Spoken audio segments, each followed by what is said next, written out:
De l'Évangile de Luc au chapitre 24, les versets 50 à 53. Jésus emmena ses 11 apôtres et leurs compagnons jusque vers le village de Béthanie. Et, levant les mains, il les bénit.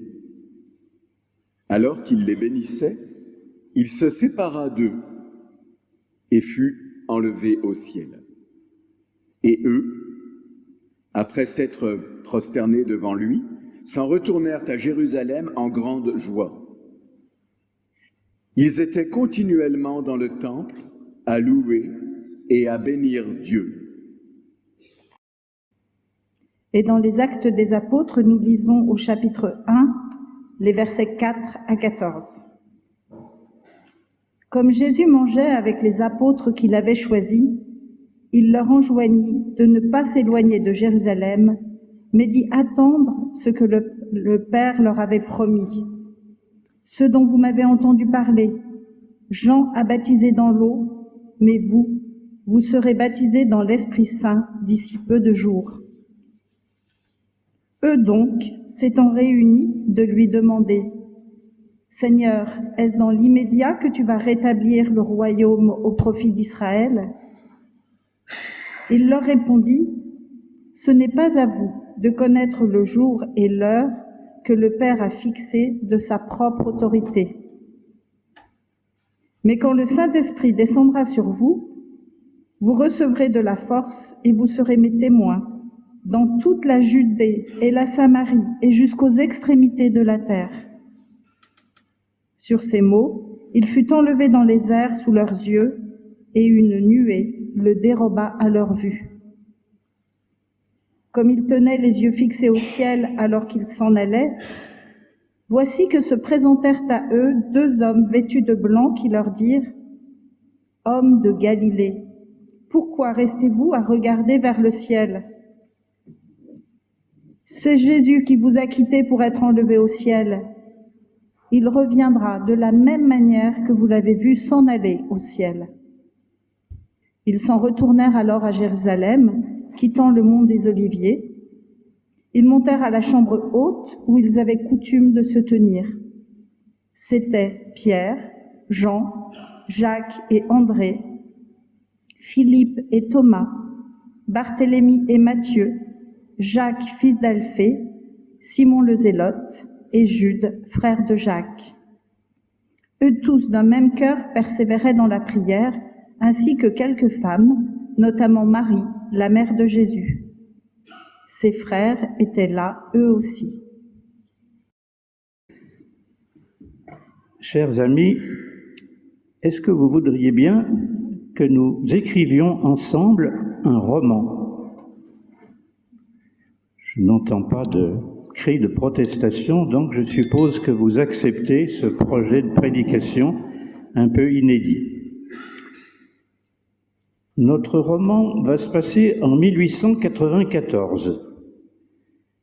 C'est l'année, vous le savez sans doute, que c'est l'année où le président de la République, Sadi Carnot, a été assassiné à 2 pas d'ici, rue de la République. C'est l'année aussi où ma bonne grand-mère est arrivée à Lyon depuis sa Savoie natale pour être, comme on disait à l'époque, bonne à tout faire. Elle avait 14 ans. Et puis aussi, c'est une année importante pour tous les amoureux de la Bible, comme vous allez voir. Alors je vous propose que le personnage principal de notre roman, ce soit un brave homme de prêtre catholique. Et on va économiser notre imagination, on va l'appeler, comme la rue où nous nous trouvons, c'est l'abbé Lanterne. Puis on va s'amuser un petit peu, on va allumer la lanterne, on va le prénommer Lucien. Du latin lux, lucis, la lumière. Donc la lanterne est allumée.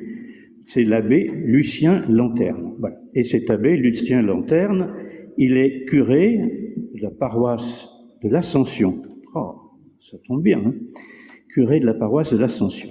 Alors, il faut toujours qu'il y ait quand même un petit peu de suspense dans un roman. Donc on va imaginer que notre brave abbé Lucien Lanterne a des tentations. Il est guetté par le péché d'orgueil. Il voudrait en effet que son nom soit perpétué dans la paroisse tout au long des siècles, et cela grâce à un immense portrait qu'il va faire réaliser pour le chœur de son église, un portrait sur le thème, devinez, l'Ascension, bien sûr. Alors, il convoque un éminent artiste peintre, très célèbre à l'époque. J'avoue que je n'ai jamais trouvé de tableau de lui au musée Saint-Pierre à côté. Il s'appelle en effet Gustave Dupinceau. Et notre brave abbé Lucien Lanterne lui lit les textes bibliques que vous avez entendus tout à l'heure. Alors, aussitôt, Gustave Dupinceau a une illumination artistique, il voit tout à fait le tableau qu'il va réaliser. Ah, je vois, dit-il, une scène de genre magnifique, les disciples sont réunis les uns à côté des autres, tous regardent vers le ciel, et puis on pourrait figurer tout en haut du tableau les pieds de Jésus qui disparaissent dans un nuage pour figurer son ascension. Non, se met à hurler l'abbé Lucien Lanterne. Non, non, non, non, non, c'est pas du tout ça l'ascension. Ah. Et notre abbé Lucien Lanterne, figurez-vous, fait partie de ce mouvement, le renouveau biblique, comme on disait, qui commençait à se manifester à l'époque. Et 1894, c'est précisément, d'une part, l'année du décès de l'un des pionniers de ce mouvement de renouveau biblique. Il s'appelait Augustin Crampon et il était prêtre du diocèse de Lille. On lui doit une belle traduction de la Bible qui est parue à peu près dans ces années-là. C'est la première Bible d'ailleurs que j'ai eue en main à l'âge de 15 ans. Premier prix de catéchisme, ceci soit dit en toute modestie. Et c'est à peu près contemporain de la fameuse Bible de Louis II, que tout bon huguenot doit avoir sur sa table de nuit et éventuellement lire de temps en temps. Et donc, notre abbé Lucien Lanterne est tout à fait formel, il a été bien formé par Augustin Crampon, et il sait qu'effectivement, dans l'évangile de Luc, il n'est pas dit du tout que Jésus est monté au ciel. Vous l'avez entendu pourtant tout à l'heure, mais c'est sans doute un ajout bien postérieur. Plusieurs siècles après, on peut imaginer que le brave copiste, le brave moine copiste qui est chargé de recopier et de transmettre l'évangile se dit « Ah zut, qu'est-ce qu'ils sont dans la lune, mes prédécesseurs, ils ont oublié de mentionner ça. C'est pourtant important que Jésus soit monté au ciel, comme le patriarche Enoch, Genèse chapitre 5, comme le prophète Élie, deuxième livre des rois chapitre 1, il est monté au ciel. » Eh ben non, c'est un ajout postérieur.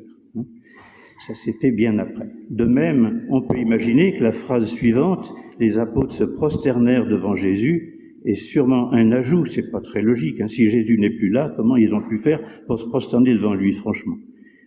J'avoue que je ne l'ai pas remarqué non plus à la lecture, pourtant c'est tout à fait illogique. Donc ce sont deux ajouts bien postérieurs et qui ne font pas partie des ce qu'on appelle les témoins, c'est-à-dire les premières versions du texte que l'on possède. Donc, si on veut écouter maintenant le texte de l'évangile de Luc dans sa version originale, voici ce que l'on a. Levant les mains, Jésus les bénit, donc bénit ses apôtres, et alors qu'il les bénissait, il se sépara d'eux, et eux s'en retournèrent à Jérusalem en grande joie, et ils vont là-dessus prier de joie dans le temple de Jérusalem. Voilà la phrase, sans doute telle que Luc l'a écrite. Et je pense que c'est authentiquement de l'évangile de Luc. Je vois deux raisons à ça. La première, c'est que comme tous les écrivains bibliques, il aime bien la symétrie. Donc son évangile a commencé dans le temple, rappelez-vous.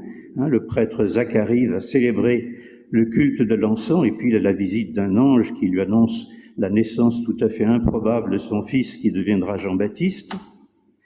Et puis l'autre raison, c'est cette mention de la joie. Ça apparaît sans arrêt dans l'évangile de Luc. Les disciples sont joyeux. Mais alors, du coup, ce final de l'évangile de Luc est tout à fait paradoxal. Voilà, des apôtres qui ont vécu pendant des mois dans l'émerveillement de la présence du Christ, dans l'amitié du Christ, qui en sont séparés et qui sont dans la joie. Ça colle pas. Comment est-ce qu'on peut être dans la joie quand on a perdu son meilleur ami? Comment est-ce qu'on peut être dans la joie quand on est dans le deuil? Personnellement, je suis bien placé pour le savoir. Mais je pense que précisément, cette joie paradoxale, c'est tout à fait le signe de la foi. C'est vraiment le paradoxe de la foi. C'est précisément parce qu'ils ne vivent pas leur deuil dans sa dimension purement humaine que, comme dit l'évangile de Jean, leur tristesse s'est changée en joie, et une joie que personne ni rien ne peut leur ôter. Ils ont compris en effet, dans la foi, que désormais, le Christ, qui les a quittés corporellement, va être très présent avec eux. Parce que le ressuscité a traversé la mort, il n'est plus soumis à l'espace et au temps, et du coup, il va pouvoir être présent au cœur de chacun de ses disciples, ceux d'hier comme ceux d'aujourd'hui, d'un bout à l'autre du monde et d'un bout à l'autre des siècles. Comme dit la dernière phrase de l'évangile de Matthieu, désormais, il sera avec eux et jusqu'à la fin des temps. Donc, l'ascension de Jésus ne célèbre pas le départ de Jésus, son abandon des apôtres, mais au contraire, une nouvelle forme de présence auprès d'eux et auprès de nous aussi. On pourrait dire que c'est une absence-présence. Et en cela, l'ascension ne célèbre pas un événement du passé, mais ça nous concerne tout à fait aujourd'hui, nous, chrétiens, en 2026. La nouvelle et éternelle présence de Jésus à ses disciples, ceux d'hier comme ceux d'aujourd'hui, c'est, vous l'avez entendu, la promesse qu'ils recevront, que nous recevons, la puissance du Saint-Esprit, et puis aussi que le message de paix et de vie nouvelle du Christ sera annoncé à toutes les nations, à toute la Judée, à toute la Samarie, comme dit le texte, mais jusqu'aux extrémités du monde. Ce qui veut dire, entre parenthèses, qu'il n'est pas réservé aux seuls chrétiens, qui s'adresse absolument à toute l'humanité. Et de cela, les disciples de Jésus, nous dit encore le texte, encore une fois, les disciples d'aujourd'hui, comme ceux d'hier, ils en seront les témoins. Nous serons les témoins du Christ. Alors ce mot témoin, on peut le prendre en tous les sens du mot, que nous donne le dictionnaire. En athlétisme, vous savez, le témoin, c'est ce bâton que se font passer les coureurs d'une course de relais. Ça veut dire qu'à notre tour, nous avons à transmettre le Christ. Non pas en faisant des beaux discours, mais par le témoignage de notre vie, une vie qui soit en fidélité à l'Évangile. Un témoin aussi en matière juridique, vous savez, c'est une personne qui a assisté à un événement heureux ou malheureux. Les témoins d'un mariage, les témoins d'un accident, et qui doit en rendre compte. D'où cet appel, encore une fois, à prêcher, entre guillemets, l'Évangile, non pas par des discours, mais par une vie fidèle à l'Évangile. Et enfin, comme je le disais tout à l'heure, les témoins, en matière d'exégèse biblique, c'est les premières versions du texte. Ça veut dire que vous et moi, chacun d'entre nous, nous devons être à notre tour une sorte d'évangile, une façon de vivre selon l'Évangile. Alors, si nous entendons vraiment cet appel, c'est toute notre vie. Si l'on tient absolument à cette image, du coup, il faut peut-être inverser les choses. C'est pas le Christ qui est monté au ciel, c'est nous qui sommes, par sa parole, appelés à une véritable ascension. Que notre vie tout entière soit soulevée, élevée à la rencontre du Christ, devenu réellement et au plus concret de notre vie, comme dit l'évangile de Jean, le chemin, la vérité et la vie. C'est la coutume de conclure une prédication en disant « Amen », mais j'avoue que ça m'ennuie un peu de faire de ce beau mot une sorte de signe de ponctuation.